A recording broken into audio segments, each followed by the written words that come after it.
시간은 누구에게나 공평하게 주어집니다. 매년 차곡차곡 쌓이는 마일리지처럼 아이는 서서히 청년이 되어가고 청년은 자연스레 늙어 노화의 길로 접어들죠. 하지만 나이 듦이 곧 노쇠를 의미하는 것은 아닙니다. 나이와 관련한 모순된 속담 두 가지가 있습니다. 나이는 못 속인다와 나이는 숫자에 불과하다. 둘 다 나이 듦을 이야기하지만 전자가 나이에 굴복하고 노쇠 수순에 순응하는 의미라면 후자는 육체적 노화를 벗어나려는 자발적 의지가 담겨 있습니다. 여러분은 둘 중 어떤 속담을 품고 사시나요? 나이 듦이란 물리적 노화일 뿐 우리 몸 안에 가슴에 청춘을 담는 일은 내 의지와 결정에 따라 얼마든지 달라질 수 있습니다. 지금이라도 변화하고 싶다면 잘 늙어가는 것이 곧 오래도록 청춘으로 사는 길이겠죠. 나이 들면 이런 마음으로 살다 갑시다. 삶을 남과 비교하지 말고 남을 원망하지 말고 부모로서 자식이 잘 되길 바래도 자식들에게 너무 기대하지 말고 지난 날을 후회하지 말고 내 운명이라 생각하고 운명이 다해 세상 떠날 때 부와 권력, 명예 다 놓아버리고 빈손으로 홀가분하게 미련 없이 미소 짓고 떠나게 해달라고 기도하며 삽시다. 재물이 많아도 만족하지 못하고 더 많은 재물을 모으려고 발버둥치면 재물의 노예가 되어 가진 재물에 만족하지 못해 마음이 가난하고 많은 재물이 없어도 가진 것에 만족하고 분수에 맞게 즐겁게 살면 마음이 부유의 부자입니다. 가난한 사람과 부자는 마음먹기에 달려 있습니다. 영겁의 세월 속에 인간의 삶은 흐르는 물과 같고 하늘에 떠가는 구름과 같고 올 때는 순서가 있지만 이 세상 떠날 때는 순서도 없고 언제 떠난다는 기약도 없어 몇 분을을 모르는 것이 인생이라 합니다. 지난 날은 다시 돌아올 수 없고 미래는 기약이 없으니 지난 일에 미련 갖지 말고 미래를 너무 기대하지 맙시다. 지금 주어진 이 시간이 생애 제일 소중하다고 생각하며 보람있고 즐겁고 행복하게 보냅시다. 노년에 친한 친구가 두 사람만 있어도 인생을 잘 살았다는 말이 그때는 마음에 와닿지 않았는데 정년 후에야 실감이 납니다. 친구가 될 수 있는 조건이 첫째, 가까이 살아 언제든지 부르면 올 수 있고 둘째, 취향이 같고 건강해야 동행할 수 있고 생활 여유가 같아야 함께 여행도 하고 술도 함께 부담 없이 나눌 수 있습니다. 나이가 들면 세상을 이런 마음으로 즐겁고 행복하게 살다 운명이 다해 부르면 큰 고통 없이 미소 짓고 미련 없이 떠날 수 있는 사람이 인생을 가장 잘 산 사람 아닐까요? 그래서 오늘은 나이 들어 성숙한 내면을 가지기 위해 반드시 피해야 할 행동 6가지에 대해 알려드리겠습니다. 오늘부터라도 5가지 중 1가지라도 실천하셔서 품격 있는 노후를 만들어 가시길 바랍니다. 인생 수업 바로 시작하겠습니다. 나이 들어 반드시 피해야 할 행동 첫 번째는 질서를 무시하는 사람입니다. 사람들이 전철을 타기 위해 출입문 양 옆에 줄 서 있는데 한 나이 든 분이 맨 앞으로 끼어들었던 적이 있었습니다. 질서를 지키는 모습에 대한 평가는 나이 들수록 더 극과 극으로 갈리는 경향이 있습니다. 30, 40대면 당연한 모습처럼 여기는데 머리가 흰 나이 든 노인이 질서를 지키는 모습은 훨씬 더 존경스러운 마음이 듭니다. 어른도 저러는데 나도 본받아야지 라는 생각이 듭니다. 30대, 40대도 어른인데 유독 노인에게 이런 마음이 든 이유는 무엇일까요? 바로 사회의 어른 근본이란 생각이 크기 때문입니다. 반면 노인이 질서를 무시하는 모습은 더 추하게 보입니다. 어린 사람보다 더 비난을 받는 이유는 모범을 보일 위치에 있는 사람이기 때문입니다.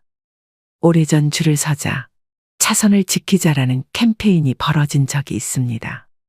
사고를 예방하고 모두가 편해지는 길이라는 데 공감했습니다.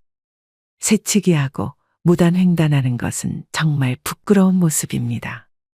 그런데 이런 행동을 어른이 버젓이 하는 모습에 질서를 가르치던 부모는 아이의 눈을 가리게 됩니다. 배울 것이 없는 것은 괜찮습니다. 하지만 배우지 말아야 할 것을 하는 것은 어른으로서 부끄러운 일입니다. 이런 부끄러움은 나이가 들수록 더 커져 추하게 보이기까지 합니다. 아프거나 거동이 불편한 사람은 예외를 둘 수 있지만 나이 들어 질서를 무시하는 사람들을 보면 나이를 어떻게 먹었는지 혀를 차게 되고 자기만 아는 형편없는 사람으로 여기게 됩니다. 두 번째는 책임을 회피하고 남 탓하지 말아야 됩니다. 우리가 어른에게 기대하는 것 중 하나는 바로 성숙한 태도와 책임감입니다. 그렇다면 왜 책임을 회피하고 남 탓하는 사람이 나이값 못하고 취해 보일까요? 그 중심에는 존경의 가치와 신뢰의 손실이 있습니다. 우리는 일상에서 많은 선택과 결정을 내립니다. 그 과정에서 발생하는 실수나 실패는 자연스러운 일입니다. 자신의 잘못을 인정하고 그로 인한 결과를 받아들이는 것이 성숙한 어른의 모습입니다. 반면 남 탓만 하는 사람은 그 순간 그의 성숙함은 사라지고 존경의 대상에서 멀어집니다. 사소한 일부터 큰 일까지 모든 갈등과 다툼은 남 탓에서 시작됩니다. 특히 가까운 사이일수록 그런 일은 더 많이 발생합니다. 부부 사이나 부모와 자식 관계에서 남 탓으로 인한 갈등은 작은 불씨에서 시작해 결국 끌 수 없는 화재로 발전하곤 합니다. 어떤 경우든 남을 원망하지 마세요. 특히 가족 중에 누구를 원망하고 미워하는 것은 절대 금물입니다. 자신만 더 소외됩니다. 노년에 사랑하는 가족들마저 내 곁을 떠나가고 주변에 사람이 없으면 비참한 노후를 보내게 됩니다. 남을 탓하기 전에 자신의 행동을 되돌아봐야 합니다. 모든 결과는 자신의 선택과 행동에서 비롯됩니다. 일이 잘못되면 군자는 제 탓을 하고 소인은 남을 탓합니다. 나이 먹은 사람이라면 그에게는 지혜와 성숙함을 기대하게 됩니다. 그런데 책임을 회피하고 남 탓만 하는 사람은 그 기대치에 못 미칠 때가 많습니다. 그 사람을 보면서 아쉬움을 느끼게 됩니다. 나이 먹은 노인이 이런 태도를 보인다면 더욱 안타깝습니다. 노인은 제일 위에 있는 어른으로 그동안의 경험과 지혜로 후손이나 주변 사람들에게 좋은 영향을 미칠 수 있는 위치에 있습니다. 그런 노인이 책임을 회피하며 남 탓하는 모습은 정말로 추하게 보입니다. 지금부터라도 늦지 않았으니 미움을 버리고 사랑으로 가득 채우는 삶을 살아가시길 바랍니다. 세 번째는 죽음을 두려워하지 말아야 됩니다. 죽음을 경험해 본 사람은 아무도 없습니다. 따라서 죽음을 두려움의 대상이 아니라 삶에 대한 열망의 대상으로 전환해야 합니다.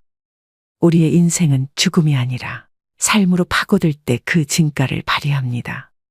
우리는 왜 죽음을 두려워할까요?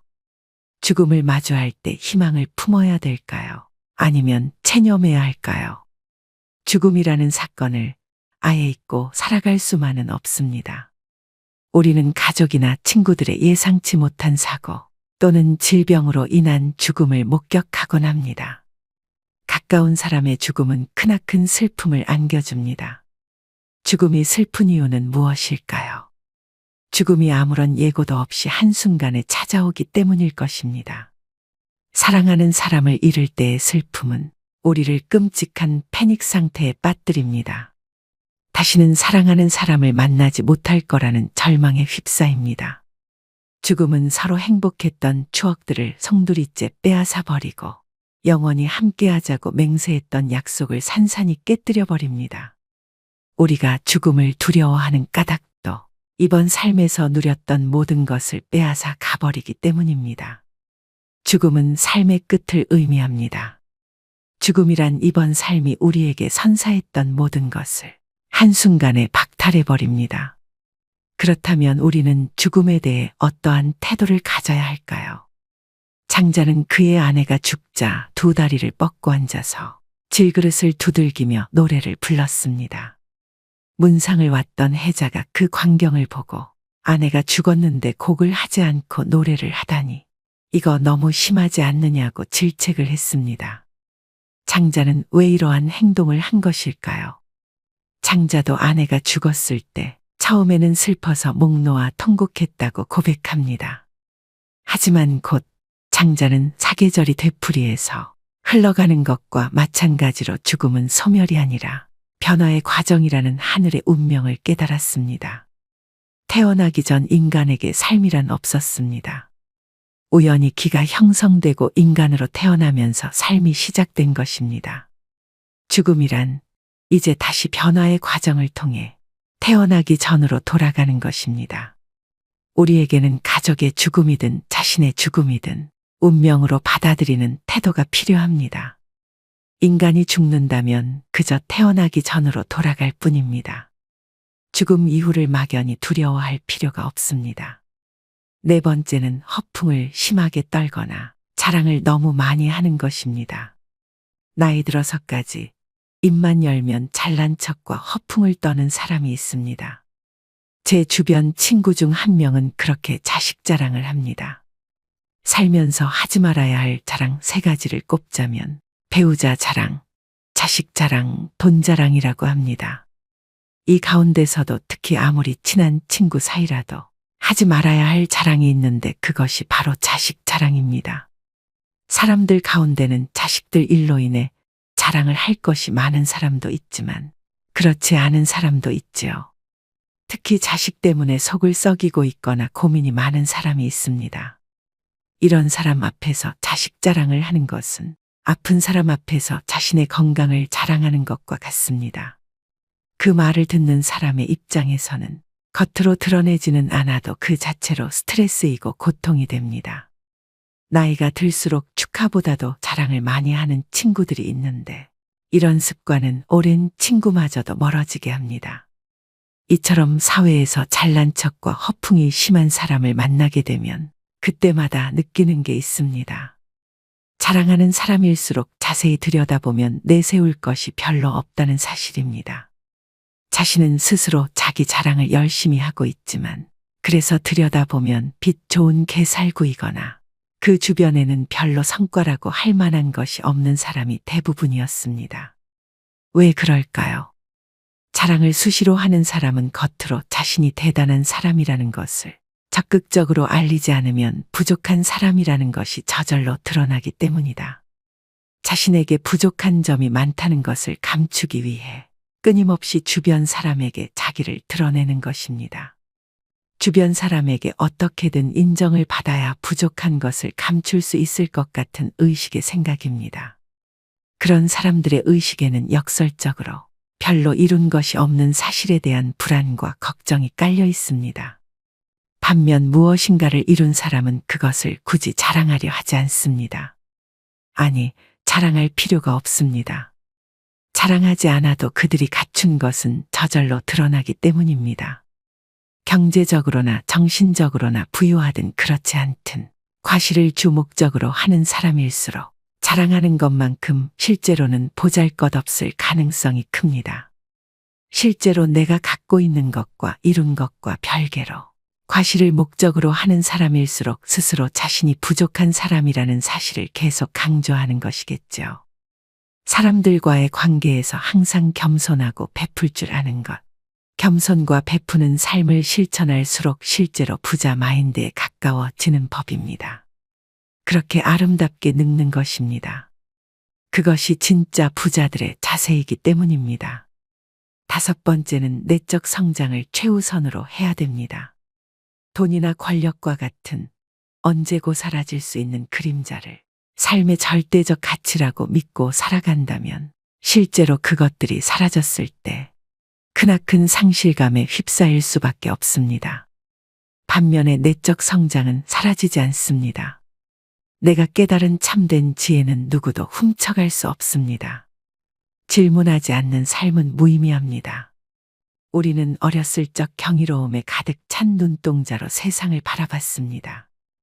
그런데 자라면서 세상을 향한 호기심은 물론 자기 자신에 대한 궁금증을 서서히 잃게 됩니다. 이미 다 안다고 착각하기 때문입니다. 이 세상은 무엇으로 이루어져 있는지, 왜 그런 일이 일어나는지, 나는 어떻게 해야 하는지 집요하게 캐묻지 않습니다. 그렇게 서서히 고정관념에 갇힙니다. 세상 일에 대해 그리고 더 나은 삶에 대해 캐묻지 않고 음미하지 않는 사람은 무미건조하고 무기력합니다. 더 좋은 삶을 상상하지 않으니 변화 역시 생기지 않습니다. 뭘 해도 시큰둥하고 재미없는 일상에서 삶의 의욕을 얻기란 불가능할 것입니다. 그렇다면 어떻게 해야 할까요? 질문을 통해 지혜를 스스로 깨우쳐야 합니다. 누구도 대신 답할 수 없는 질문에 질문을 던지고 자기만의 답을 찾아가는 것이야말로 세상에 대한 경이로움을 회복하는 방법이자 지혜를 얻는 태도입니다. 6번째는 내 몸을 사랑해야 됩니다. 마르고 날씬한 몸매가 미의 기준이 되면서 하루가 멀다 하고 온갖 종류의 다이어트 프로그램과 보조제, 갖가지 운동 방법이 홍수처럼 쏟아집니다. 그러는 동안 남녀를 불문하고 식이장애에 시달리는 사람들도 늘어나고 있는데요. 식이장애는 극단적 다이어트 후 폭식과 거식으로 우울증과 같은 심리적 문제를 일으키는 질병입니다. 우울증은 다시 폭식과 거식으로 이어져 악순환의 고리에 빠지게 됩니다. 오늘날 건강한 육체는 겉보기에 날씬하고 다부진 몸매와 동일시되고 있습니다. 아이러니하게도 날씬한 몸매를 얻는 대신 건강을 잃는 일이 생깁니다. 어떻게 하면 정신과 육체를 모두 건강하게 할 수 있을까요? 첫째, 내 몸을 사랑하는 것은 자유로워지는 첫걸음이다. 세상에서 말하는 아름다움의 기준을 충족시키기 위해서가 아니라 육체가 제 기능을 온전하게 발휘하도록 관리해야 됩니다. 남에게 보여주려고 인생을 낭비하지 마세요. 둘째, 마음의 허기를 정신적으로 채우는 것이다. 마음이 허해서 먹는다라는 말이 있습니다. 우리는 우울한 기분이나 불안, 허전함을 음식을 먹으며 채우곤 합니다. 그러고는 자책감과 우울감, 자기 혐오를 느낍니다. 불안하거나 우울하다면 식욕을 채우는 것 외에 다른 방법을 찾아보세요. 인간관계에서 만족감을 얻을 수도 있고 취미생활로 일상을 풍요롭게 만들 수도 있습니다. 중요한 건 허한 내 마음을 알아주는 것입니다. 잃어버린 만족감을 자기 자신에게 돌려주려 노력할 때 공허하고 외롭고 혼란스러운 마음의 그늘이 걷히게 됩니다. 세상에서 말하는 아름다움의 기준을 충족시키기 위해서가 아니라 육체가 제 기능을 온전히 발휘하도록 관리해야 합니다. 남에게 보여주려고 인생을 낭비하지 말고 타인에게 맞춰진 모습으로 스스로를 뜯어고치려 하지 말아야 합니다. 오늘의 영상 어떠셨나요? 사람들은 이미 지나버린 시간 속에 후회스럽다 말을 자주 합니다. 그때 참았더라면, 그때 잘했더라면, 그때 알았더라면, 그때 조심했더라면, 훗날에 지금이 바로 그때가 될 텐데, 지금은 아무렇게 보내면서 어리석게도 오늘도 자꾸 그때만 찾고 있습니다. 게으른 사람에겐 돈이 따르지 않고 변명하는 사람에겐 발전이 따르지 않는다고 합니다. 자기만 생각하는 사람에겐 사랑이 따르지 않고 비교하는 사람에겐 만족이 따르지 않으며 거짓말하는 사람에겐 희망이 따르지 않고 간사한 사람에겐 친구가 따르지 않지요. 세상을 아름답게 살려면 꽃처럼 살면 되고 세상을 편하게 살려면 바람처럼 살아가야 합니다. 꽃이란 자신을 자랑하지도 남을 미워하지도 않으며 바람은 어떤 그물에도 걸리지 않고 험한 산도 아무 생각 없이 쉽게 오릅니다. 그러니 나이 들어서는 꽃처럼 바람처럼 살아가야 합니다. 사람은 태어나면서부터 변해가는데 그것을 성장이나 노쇠라 합니다. 죽어가는 과정이기도 하죠. 나이가 들면서 늙어가는 이도 있고 낡아지는 이도 있고 익어가는 이도 있습니다. 여러분은 어느 쪽에 해당하시나요? 노인이라고 다 똑같은 것은 아닙니다. 아름답게 늙어가기 위해서는 세상의 변화에 발맞춰 현재 진행형으로 바뀌어야 합니다. 마지막으로 정지용의 시 향수 들려드리면서 오늘의 영상 마무리하겠습니다. 넓은 벌 동쪽 끝으로 옛 이야기 지줄대는 실개천이 휘돌아 나가고 얼룩배기 황소가 해설피 금빛 게으른 울음을 우는 곳. 그곳이 차마 꼬맨들 이칠리야. 지라로에 제가 식어지면 빈 밭에 밤바람 소리 말을 달리고 엷은 졸음에 겨운 늙으신 아버지가 집벽에를 돋아 고이시는 곳. 그곳이 차마 꼬맨들 이칠리야.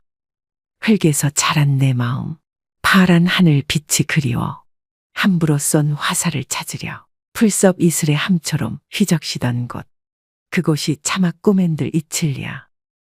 전설바다에 춤추는 밤물결 같은 검은 귀밑머리 날리는 어린 누이와 아무렇지도 않고 예쁠 것도 없는 사철 발벗은 아내가 따가운 햇살을 등에 지고 이삭 줍던 곳. 그곳이 차마 꼬맨들 이칠리야. 하늘에는 섞은 별, 알 수도 없는 모래성으로 발을 옮기고 서리 까마귀 우지짓고 지나가는 초라한 지붕. 흐릿한 불빛에 돌아앉아 도란도란 거리는 곳. 그곳이 차마 꼬맨들 이칠리야. 오늘도 노후의 지혜와 함께 해주셔서 감사드립니다. 황금빛으로 무르익어가는 여러분의 지혜로운 인생을 언제나 응원합니다.